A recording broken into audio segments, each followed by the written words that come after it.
Los carabineros pudieron entrar en razón y entender que esta es una situación efectivamente que parte de un problema que está generando el alcalde acá, don Marco Hernández Rojas, y esperamos que esto se termine.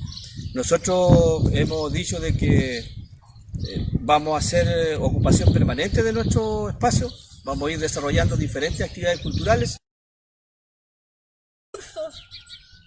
Que de repente escuchamos en la institucionalidad pública, en los actos públicos, institucionales, están llenos de conceptos que en la práctica después uno los ve como tan vacíos.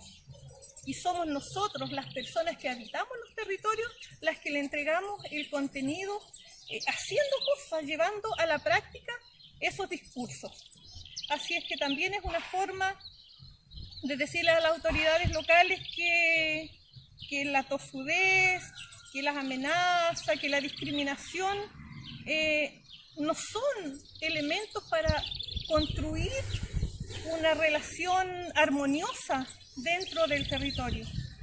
Aquí nosotros somos mayoritariamente mapuche y es feo y es doloroso ver que en este territorio una autoridad local haya llenado la comuna de fuerzas especiales la semana pasada, y eso nos impactó.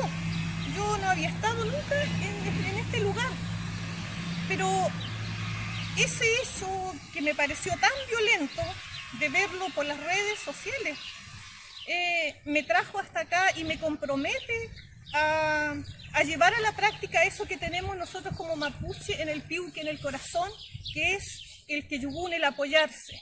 Y estoy aquí apoyando a la comunidad indígena sin tierra porque siento verdaderamente que es muy injusto lo que la autoridad local está haciendo en el caso de este proyecto.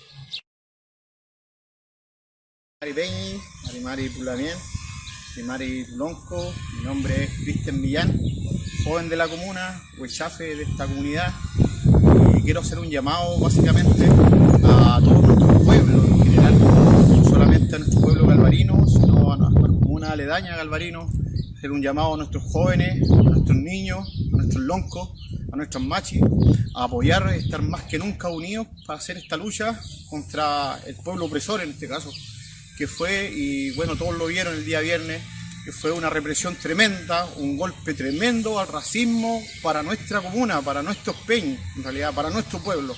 Aquí no estamos en la antigüedad, cuando fueron 500 años atrás, cuando venían con un látigo a pegarnos. Esto se vio parecido el día viernes pasado, llegó fuerzas especiales, nos hicieron pelear con nuestros propios peñis. Esa es una táctica muy antigua que tiene este alcalde, que es dividir para ganar. Pero les quiero decir algo, no tuvimos miedo, más que nunca tenemos el corazón más inflado para seguir esta lucha. Lo que queremos nosotros, que ustedes nos apoyen, que ustedes vengan de distintas comunidades, que nos apoyen. Si tienen que compartir por redes sociales, hacer un llamado a toda la gente que está en redes sociales también, que compartan, que solamente esto no queda acá, que esto se comparta, que llegue a las autoridades regionales, que llegue a las autoridades nacionales. Acá ya no hay